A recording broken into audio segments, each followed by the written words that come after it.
Hello dear students, welcome to ATP Star. Hoping that all of you are well and taking care of yourself. बच्चों आज बहुत ही amazing session होने वाला है। आज हम बात करने वाले हैं फिजिक्स की फॉर जेईई मेन 2024। तो बच्चों आज आपके लिए बहुत ही अमेजिंग सरप्राइज है। One of the top most faculties of Kota is joining ATP star. क्या आप गेस कर सकते हैं कौन है? तो बच्चों आज आप सभी को फुल जोश में सपोर्ट करना है, मतलब सभी बच्चों को लाइक करना है। अभी से लाइक कर दीजिए सर के लिए, क्योंकि सर 17 साल का एक्सपीरियंस लेकर आए हैं, कोटा के टॉप मोस्ट इंस्टीट्यूट्स में पढ़ा चुके हैं। हम लोग मिलके भी Bansal classes as well as vibrant academy में एक साथ पढ़ाए थे कोटा में for 7 long years and total sir ने अभी तक इन लास्ट 17 प्लस ईयर्स हजारों स्टूडेंट्स आज top IITs NITs BITS Pilani में है। सर का नाम है निर्भय पांडे, और निर्भय पांडे सर जो हैं वो आपको, पांडे जी जो हैं वो आपको निर्भय करने वाले हैं फिजिक्स में। तो बहुत बहुत मजा आने वाला है। तो बच्चों आप सभी का सपोर्ट लेकिन चाहिए होगा, पूरी टीम ATP स्टार को आपका सपोर्ट चाहिए होगा।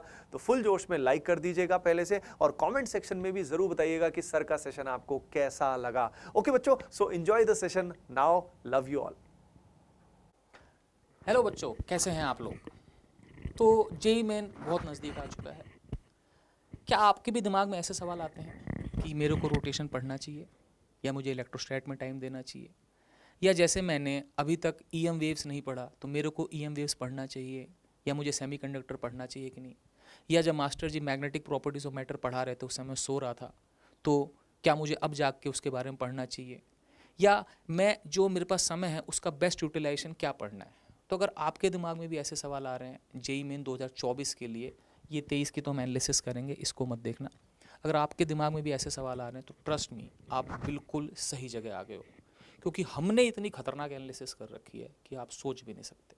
हमने बिल्कुल खतरनाक एनालिसिस कर रखी है, कमर तोड़ एनालिसिस कर रखी है। तो आपको एनालिसिस इतनी पसंद आएगी कि आपको मज़ा आ जाएगा, आपके कंसेप्ट ठीक हो जाएंगे, और आप फिर एक नए सिरे से अपनी तैयारी कर सकते हो, और आप वैसे तैयारी कर सकते हो जो आपके लिए सबसे फ्रूटफुल होगी। वैसे तो कोई नहीं बता सकता कि आपके पेपर में क्या आएगा, लेकिन तो भी हमने सबसे इंपॉर्टेंस वाइज चैप्टर को रख रखा है, और ज़रूरी नहीं इंपॉर्टेंस वाइज, हमने ऐसे चैप्टर आपको बताएंगे हम लोग जो कि सबसे कम टाइम में सबसे ज़्यादा मार्क्स दे सकें। तो अगर आपको ये जानना है तो कृपया करके एक एक वर्ड ध्यान से सुनिए, सीधे कंक्लूजन पे जंप मत करिएगा, क्योंकि हर वर्ड बहुत इंपॉर्टेंट है। केवल इससे काम नहीं चलता कि किस साल कौन से क्वेश्चन ज़्यादा आए थे, ये भी देखना पड़ता है कि कौन से क्वेश्चन आपसे हो जाएंगे, कौन से चैप्टर जल्दी कवर हो सकते हैं या नहीं कवर हो सकते। तो बिना टाइम बर्बाद किए मैं आपको बताता हूँ कि हमने रिसर्च कैसे करी। ठीक है, रिसर्च करने के लिए सबसे पहले हमने क्या किया, सबसे पहले हमने ऐसा किया कि हमने हर साल के क्वेश्चंस टॉपिक वाइज इकट्ठे कर लिए। जैसे मैं आपको एक छोटा सा PDF दिखा रहा हूँ जो आपको शायद बहुत ज़्यादा विजिबल नहीं होगा, लेकिन आपको उसको देखने की ज़रूरत भी नहीं है। देखिए, ये एक चैप्टर वाइज PDF है, और इसमें हमने क्या किया, आपको दिखेगा नहीं, लेकिन दिखने की टेंशन मत लीजिए आप। ठीक है, मैं इसको बहुत तेज़ी से स्क्रॉल कर रहा हूँ, आपको शायद बिल्कुल ना दिखे, इसको थोड़ा, तो आपको नहीं दिखेगी, जैसे कि बहुत छोटा सा लिख रहा है, मैं इसको बड़ा करता हूँ, magnetic effects of current and magnetic material. और हमने इसको किया तो हमने देखा कि इसके कितने क्वेश्चन आ रहे हैं। आप टेंशन मत लो, ये नहीं दिखेगी, ये मैं बस अपना प्रोसेस बता रहा हूँ, बिल्कुल नहीं दिखेगा आपको। और इसमें 21 क्वेश्चन है टोटल। फिर 21 के बाद आपके पास मॉडर्न फिजिक्स आई। ठीक है, और मॉडर्न फिजिक्स जो है वो आपके पास 22 से लेकर चल रही है भाई, कितना चलोगे, अरे भाई कितना चलोगे, आपको बिल्कुल नहीं दिख रहा होगा, लेकिन 56 तक थी। मेरा ये PDF दिखाने का आपको कोई मकसद नहीं है, मैं आपको बेसिकली एक रिसर्च पे ले जाना चाहता हूँ। तो ये मेरा कोई काम नहीं है इसको दिखाना, ये आपको बहुत जगह दिख जाएगी, बहुत सारे पेपर्स में दिख जाएगा, बहुत जगह दिख जाएगा। ठीक है, तो ईयर वाइज बहुत सारी बुक्स में। तो अब हम काम की बात करते हैं, मैं आपसे क्या कह रहा हूँ, तो प्लीज़ पूरी एनालिसिस आखिरी तक बहुत ही ज़्यादा ध्यान से सुनना, आपको अब तक की सबसे अच्छी रिसर्च मिलेगी। ठीक है भाई, तो बिना टाइम बर्बाद के रिसर्च करते हैं। हम सबसे पहले जेईई मेन जनवरी 2023 के बारे में देखते हैं। जेईई मेन जनवरी 2023 में क्या हुआ था कि आपके पास बहुत सारे चैप्टर आए थे। तो हमने क्या किया कि हमने जो अपनी PDF थी, मैं एक में मोडस ऑपरेंडी बता रहा हूँ, और बाकी सब में मैं सीधे कंक्लूजन दूंगा, बाकी सालों को भी एनालिसिस होंगे शायद। हमने ये देखा कि मैग्नेटिज्म में हमारी PDF में क्वेश्चन नंबर 21 तक है, मॉडर्न में क्वेश्चन नंबर 56 तक है। ठीक है भाई, इस तरीके से कैपेसिटेंस में क्वेश्चन नंबर 64 तक है। किस में कितने क्वेश्चन आए, ये बहुत सिंपल सी गणित है कि भाई मैग्नेटिज्म में 21 है, मॉडर्न में 56 माइनस 21 35 क्वेश्चन है, कैपेसिटेंस में 8 क्वेश्चन है एंड सो ऑन। ये तो हमारे पीडीएफ का काम था। पीडीएफ का काम करते करते हमने लिखा, कोई टेंशन नहीं, ना इसको नोट करने की ज़रूरत है ना कुछ है, बस आप यहाँ से ध्यान से देखते रहिए, ठीक है। जहाँ जो कुछ नोट करने का होगा वो भी आपको बताया जाएगा। तो ये हमारा ख़त्म हो गया।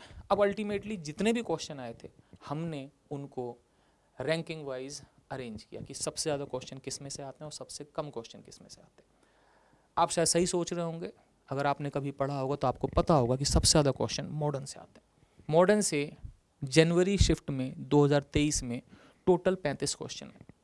मान लीजिए कि जनवरी में टोटल 8 या 10 पेपर हुए थे, मुझे नहीं पता कितने पेपर हुए थे क्योंकि 4-5 दिन होते हैं मॉर्निंग इवनिंग शिफ्ट में। अगर 8 पेपर हुए थे इसका मतलब 8 4 32, मोर देन 4 क्वेश्चन आए थे। तो इसका मतलब मॉडर्न के अच्छे खासे क्वेश्चन आते हैं। फिर सेकंड नंबर पे करंट है, बहुत ही इंपॉर्टेंट चैप्टर है।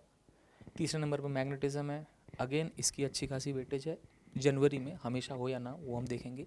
ग्रेविटेशन भाई बहुत ही छोटा चैप्टर है, बहुत ही छोटा सा चैप्टर और 19 क्वेश्चन, गजब मचा दिया इसने भाई। थर्मोडायनेमिक्स 19 क्वेश्चन, बहुत, इसमें केटीजी नहीं है, केटीजी अलग है भाई। थर्मोडायनेमिक्स 19 क्वेश्चन, ज्योमेट्रिकल ऑप्टिक्स में 17 क्वेश्चन है, लेकिन मैं इसको बहुत अच्छा नहीं बोलूँगा, पूछो क्यों? क्योंकि ज्योमेट्रिकल ऑप्टिक्स जो है वो चैप्टर भी बहुत बड़ा है, ठीक है, पढ़ने में भी नानी याद आ जाती है। फिर electro 16 question, kinematics 15 question, work by energy 15 question, AC 15 question, SHM 14 question, NLM friction 13 question, ठीक है। एलएम फ्रिक्शन के बाद आपके पास सेमीकंडक्टर 12 क्वेश्चन। आपको क्या लगता है सेमीकंडक्टर एक अच्छा चैप्टर है पढ़ने के लिए? बिल्कुल अच्छा है, इसमें कम्युनिकेशन नहीं है। सेमीकंडक्टर इसलिए अच्छा है क्योंकि ये 12 क्वेश्चन आए इससे, लेकिन बहुत कम पढ़ के आए, बहुत जल्दी में ख़त्म हो जाता है। Wave optics 12 question, rotation 12 question, rotation बहुत अच्छा चैप्टर नहीं कहलाएगा, बहुत बड़ा चैप्टर है, 12 क्वेश्चन ही है। Elasticity and thermal expansion, EMI 11, communication 10 जो कि अब हट चुका है, लेकिन चलो पीपीटी में है तो डाल दिया। EM waves 10, unit dimension errors 10, capacitance 8, surface tension 8, circular 8, wave जिसमें स्ट्रिंग और साउंड दोनों वेव हैं उसके 5 क्वेश्चन है। और इसके बाद भी लिस्ट खत्म नहीं हुई है, कुछ बहुत फैसिलिटीज चैप्टर हैं, KTG 5, कैलोरीमेट्री और हीट में इसमें सब कुछ आ जाता है, हीट ट्रांसफर मतलब कंडक्शन रेडिएशन सब कुछ। वेक्टर के 4, सेंट्रो मास के 3, सेंट्रो मास इतना बड़ा चैप्टर तो भी उसमें से 3 ही क्वेश्चन है, गजब। फ्लूइड के 2, फ्लूइड में सरफेस टेंशन विस्कोसिटी भी इंक्लूडेड थी। अब क्या हुआ कि ये जो लिस्ट है आपको शायद कई जगह मिल सकती है, आप कई जगह काउंट भी कर सकते हो, कोई बहुत बड़ा काम नहीं, आप सिंपल 2023 के पेपर लो, 22 के पेपर लो, आपने काउंट कर लिया, लेकिन इंपॉर्टेंस इसकी नहीं। इंपॉर्टेंस इसकी है कि कौन से चैप्टर कितनी आसानी से मार्क्स देता है। फॉर एग्जाम्पल अगर मैं मॉडर्न को 3 चैप्टर में डिवाइड कर दूँ, एक फोटो इलेक्ट्रिक बना दूँ, एक एटॉमिक स्ट्रक्चर बना दूँ, एक न्यूक्लियस एंड रेडियो एक्टिविटी बना दूँ, तो यही मॉडर्न चैप्टर जिसमें 35 क्वेश्चन आए हैं उसमें 12 क्वेश्चन हो जाएंगे। तो क्या उसकी इंपॉर्टेंस कम हो जाएगी? बिल्कुल नहीं, मॉडर्न राजा है, मॉडर्न की इंपॉर्टेंस कम नहीं होगी। क्यों नहीं कम होगी? क्योंकि आप ये सोचो, मॉडर्न से आते 35 क्वेश्चन है, लेकिन मॉडर्न पढ़ने में टाइम उतना नहीं लगता। तो एग्जैक्टली वेटेज कैसे पता लगाएं, इसके लिए मैंने एक बहुत अच्छा सा फॉर्मूला लगाया, बिल्कुल चमत्कारी फॉर्मूला जो किसी ने नहीं लगाया होगा। मैंने क्या किया कि मैंने ये डिसाइड किया कि एक चैप्टर को पढ़ने में घंटे कितने लगते हैं। अब ये देखने के लिए मैंने एक बहुत सिंपल सा काम किया। मैंने सिंपल एक इंस्टीट्यूट था और एक स्टैंडर्ड सा इंस्टीट्यूट था, उसमें टोटल 11th 12th मिला के लगभग 350 आवर्स का कोर्स था और मैंने उसमें से नंबर ऑफ़ आवर्स उठा ली। हमने नंबर ऑफ़ आवर्स उठाए, ये आपको देखने की ज़रूरत नहीं, लेकिन मैं बता दे रहा हूँ कि मॉडर्न में 12 आवर्स में करा रखा। 12 आवर्स हैं, 12 घंटे नहीं है, मतलब 12 क्लासेस नहीं है। अगर एक क्लास 1.5 घंटे की है तो ये 8 ही क्लास होंगी, क्योंकि 8 × 1.5 = 12। करंट में 14 घंटे, मैग्नेटिज्म 15 घंटे, ग्रेविटेशन 7 घंटे, थर्मोडायनेमिक्स 8 घंटे, ज्योमेट्रिकल ऑप्टिक्स 20 घंटे, ठीक है, इलेक्ट्रो 20 घंटे, काइनेमेटिक्स 20 घंटे, वर्क बाय एनर्जी 20 घंटे and so on and so on and so on. ये आपको ज़्यादा समझने की ज़रूरत नहीं, लेकिन ऐसे कुछ है। आपने भी पढ़ा होगा, आपको थोड़े ज़्यादा घंटे मिले होंगे पढ़ने को या थोड़े कम घंटे मिले होंगे, डिपेंडिंग ऑन आप कैसे बैचेज में पढ़ते हो, कहाँ पढ़ते हो। कोटा में नॉर्मली आवर्स थोड़े ज़्यादा होते हैं, NCR में थोड़े कम होते हैं, वीकेंड बैचेज पे और कम होते हैं, क्रैश कोर्स में और भी कम होते हैं, ठीक है। अब जो काम की चीज़ है वो आपको यहाँ दिख रही है, और वो काम क्या है? Number of questions per hour of study. मतलब आप समझना, अगर आपने कोई चैप्टर 10 घंटे में पढ़ा था और उससे 10 क्वेश्चन आते हैं, उससे बहुत अच्छा वो चैप्टर है जो 2 घंटे में पढ़ा गया और उससे 4 क्वेश्चन आते हैं। 10 घंटे में 10 क्वेश्चन, मतलब 1 घंटे में 1, 2 घंटे में अगर आपके 4 क्वेश्चन आते हैं तो 1 घंटे में 2, तो ऐसा चैप्टर जो कम टाइम में ज़्यादा नंबर दे दे, उससे बढ़िया तो चैप्टर ही क्या होगा। तो वही असली स्वर्ग की प्राप्ति है कि आपको पता चल जाए कि कौन सा ऐसा चैप्टर है जो बहुत कम टाइम में बहुत ज़्यादा नंबर देता है। तो आइए हम लोग पर्दा उठाते हैं उस चैप्टर से जो कि सबसे कम टाइम में सबसे ज़्यादा नंबर देता है। आपको क्या लगता है विनर कौन है? देखें, चलिए आपके सामने पेश करते हैं। विनर है ईएम वेव्स। तालियां। ईएम वेव्स, ठीक है। ये थोड़ा सा चैप्टर गलत हो रहा है, ये ऊपर जो हेडिंग होगी वो होनी चाहिए number of questions per hour, थोड़ी गलती है, कोई टेंशन नहीं। EM waves per hour of study 3.33 question आते हैं, सबसे इंपॉर्टेंट चीज़। फिर मॉडर्न, फिर ग्रेविटेशन, छोटा सा चैप्टर है, पिद्दी सा, देखा कितने सारे क्वेश्चन आते हैं, गजब चीज़। कम्युनिकेशन जो कि अब हट चुका है, भूल जाओ इसको। यूनिट डायमेंशन एरर्स, ठीक है। थर्मोडायनेमिक्स, आप इसको याद मत करो, मैं एंड में कंक्लूजन दूंगा, टेंशन मत लो, ये 1 साल है, मैं आपको अच्छे से कंक्लूजन दूंगा, टेंशन मत लो। करंट, ठीक है। फिर एसी, फिर वर्क एनर्जी, फिर मैग्नेटिज्म, फिर एसएचएम, फिर इलास्टिसिटी एंड थर्मल एक्सपेंशन। अब देखें पीछे की तरफ कौन कौन से चैप्टर हैं। सेमीकंडक्टर वैसे पीछे रहता नहीं, इस बार ही पीछे था। Wave optics, surface tension, EMI, geometrical optics, calorimetry और हीट ट्रांसफर वगैरह। फिर electro kinematics, NLM friction, capacitance, KTG, rotation. लग भी रहा होगा आपको, क्वेश्चन कम आते हैं और टाइम इतना लेता है। सर्कुलर, वेक्टर, मैं कुछ हवा में बात नहीं कर रहा, ये सब कुछ आपके सामने पेश है कि कैसे बताया गया, आपको सब पता है, ठीक है, सब कुछ डेमोन्स्ट्रेटेड है। Wave, centre of mass, fluid, ठीक है, और फ्लूइड पे मामला खत्म हो गया। अब आप बोलोगे सर क्या हम अपनी course of action 1 January shift के बेसिस पे डिसाइड कर लें? बिल्कुल नहीं। हम डिसाइड करने के लिए और मेहनत करेंगे। अब हम चलेंगे इसके लिए समय में और पीछे कब चलेंगे? हम चलेंगे सिंपली उस समय जब आसमान खूब नीला होता था और चिड़िया दिखती थी बहुत सारी, मतलब लॉकडाउन के टाइम में। तो हम चलते हैं जून 21 में। तो जून 21 में क्या हुआ था, मैं सीधे कितने क्वेश्चन आए थे ये सब करने की बजाय मैं सीधे आपको रैंकिंग दे देता हूँ कि कितने questions per hour of study आ रहे हैं। मैग्नेटिक प्रॉपर्टीज ऑफ मैटर जो पिछले में भी था लेकिन वो मैग्नेटिज्म के अंदर था, उसमें 6 क्वेश्चन आए थे और उसका जो number of questions per hour होता है वो 3 है। मॉडर्न 2.33, ये एक नया खेल आया है, नया चीज़ आई है, magnetic properties of matter. Modern, unit dimension, EM waves, unit dimension में एरर भी होगा। करंट, एसी, ठीक है। ग्रेविटेशन बहुत अच्छा चैप्टर है, ट्रस्ट मी। कैपेसिटेंस उसमें नीचे था, अब ऊपर आ गया। KTG, mechanical properties of solids, इसमें इलास्टिसिटी और एक्सपेंशन होगा। Work by energy, semiconductors, kinematics, thermodynamics वहाँ ऊपर था, यहाँ थोड़ा नीचे आ गया। SHM, NLM friction, fluid, ray optics, magnetism, string and sound wave, centre of mass, EMI, electrostats, ray optics, thermal properties of matter, wave optics, लो जी रोटेशन फिर से खूब नीचे आ गया, ठीक है। अब आप बोलोगे सर क्या हम इन 2 स्टडीज़ के बेस पर मान ले? अरे भाई मत मानो ना यार, कौन बोल रहा है आपको मानो? लो जी और स्टडी करते, इतनी स्टडी किसी ने नहीं करी होगी जितनी हम कर रहे हैं, लो जी और स्टडी लो। जुलाई 21, उससे 1 महीने बाद, एक्चुअली आपको पता नहीं होगा लेकिन 21 में 4 बार जेईई मेंस के पेपर हुए थे लॉकडाउन के चक्कर में, तो उसमें भी ले लो। पहले नंबर पे फिर से मैग्नेटिक प्रॉपर्टीज ऑफ मैटर, फिर आपके पास मॉडर्न, फिर आपके पास यूनिट डायमेंशन, फिर ईएम वेव्स। आप ध्यान से देख रहे हो, magnetic properties of matter, unit dimension, EM waves, modern, ये ऊपर ही आते हैं। करंट भी बहुत अच्छा चैप्टर है, एसी भी बहुत अच्छा चैप्टर है। ग्रेविटेशन हमेशा ही ऊपर आता है। Capacitor, KTG, mechanical properties of solids, work by energy, semiconductors, ठीक है। रे optics, magnetism, string sound wave, कुछ रटने की ज़रूरत नहीं, देखते चलो बस, है ना, आपको एंड में कंक्लूजन बताया जाएगा। Centre of mass, EMI, electrostatics, magnetism, string and sound wave, centre of mass, EMI, electrostatics, रे optics, thermal properties of matter, wave optics, और भाई साहब फिर से रोटेशन आ गया, ठीक है भाई साहब। तो हम लोगों ने यहाँ तक देखा। तो आप लोग कहेंगे कि सर बस इतनी रिसर्च करी? अरे भाई ऐसे कैसे, इतनी कम रिसर्च कैसे? हम करते हैं इससे भी ज़्यादा रिसर्च। चलो भाई, अप्रैल 2023 ठीक है, लेकिन इससे ज़्यादा रिसर्च नहीं करेंगे, आप भी परेशान हो जाओगे। ठीक है, ये आखिरी रिसर्च है, हम पहले पीछे गए फिर बढ़ के आगे आ गए। अप्रैल 2023 में विनर कौन था? EM वेव्स, फिर मैग्नेटिज्म एंड मैटर, फिर कौन आया बच्चों? ग्रेविटेशन, फिर बच्चों कौन आया? यूनिट डायमेंशन एरर, फिर कौन आया? मॉडर्न, फिर आया करंट। ठीक है, लेकिन आप एक चीज़ देख रहे होगे कि कुछ कुछ चीज़ें ऊपर ही रहती हैं।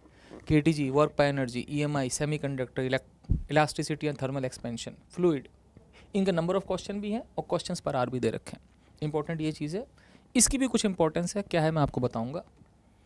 फिर thermodynamics, geometrical optics, magnetism, SHM, kinematics, AC, tension मतलब देखते रहो, एंड में बहुत सुंदर सा कंक्लूजन मिलेगा आपको। वेव्स, जिसमें स्ट्रिंग और साउंड दोनों आती हैं, electro, calorimetry, capacitance, rotation, NLM friction, vector, circular, wave optics, centre mass communication, surface tension. Communication actually ये है ही नहीं, मैंने 0 डाल रखा है क्योंकि अगले बार ही आएगा नहीं, तो शुरू में तो डाल दिया था, बाद में नहीं डाला।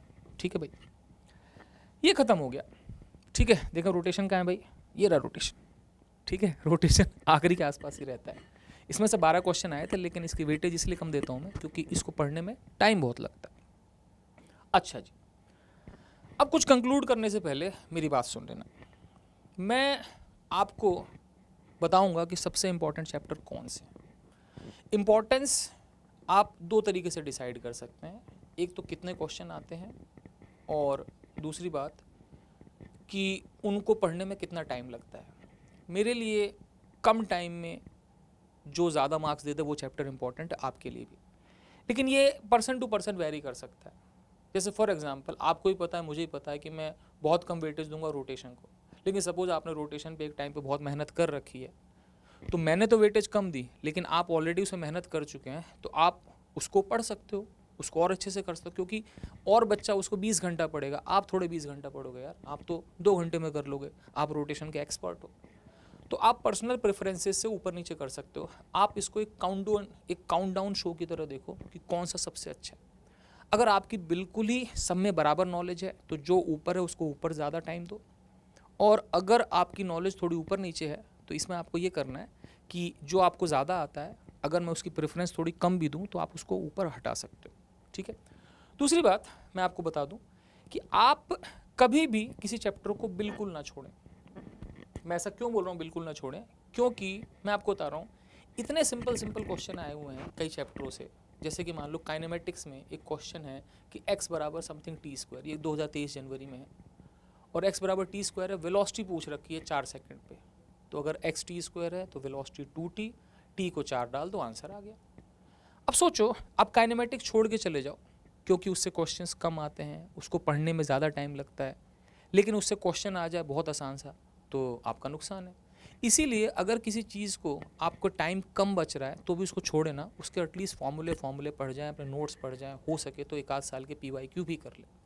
जिनकी वेटेज मैं ज़्यादा दूंगा उनको बहुत अच्छे से करें, टाइम हो तो सभी को अच्छे से करें, लेकिन अगर टाइम कम हो तो ज़्यादा वेटेज वाले को ज़्यादा टाइम दे, कम वेटेज वाले को कम टाइम दे, लेकिन नोट सबके पढ़ के जाएँ, क्योंकि फ़िज़िक्स में आजकल मैं आपको बता रहा हूँ 80-90 नंबर लेना बहुत आसान हो गया। सबसे आसान स्कोरिंग फिज़िक्स में ही होती है, बहुत सारे बच्चे 90 से ऊपर ले जाते हैं। चलो जी, तो हम लोग बिना टाइम बर्बाद किए हम लोग आते हैं अपने कंक्लूज़न पे कि मैं किन चैप्टर्स को सबसे बेस्ट बोलता हूँ। चलो जी, ग्रुप ए, ये उन चैप्टर्स का है जो बिल्कुल मक्खन मलाई चैप्टर्स हैं। छोटा पैकेट बड़ा धमाका, थोड़े समय पढ़ो और खूब मार्क्स लाओ, भर भर के मार्क्स लो। तो इनमें आते हैं magnetic properties of matter, electromagnetic waves. नहीं पढ़ा तो भाई साहब तुरंत पढ़ लेना, बहुत छोटे में पढ़ सकते हो और बहुत अच्छे नंबर ला सकते हो।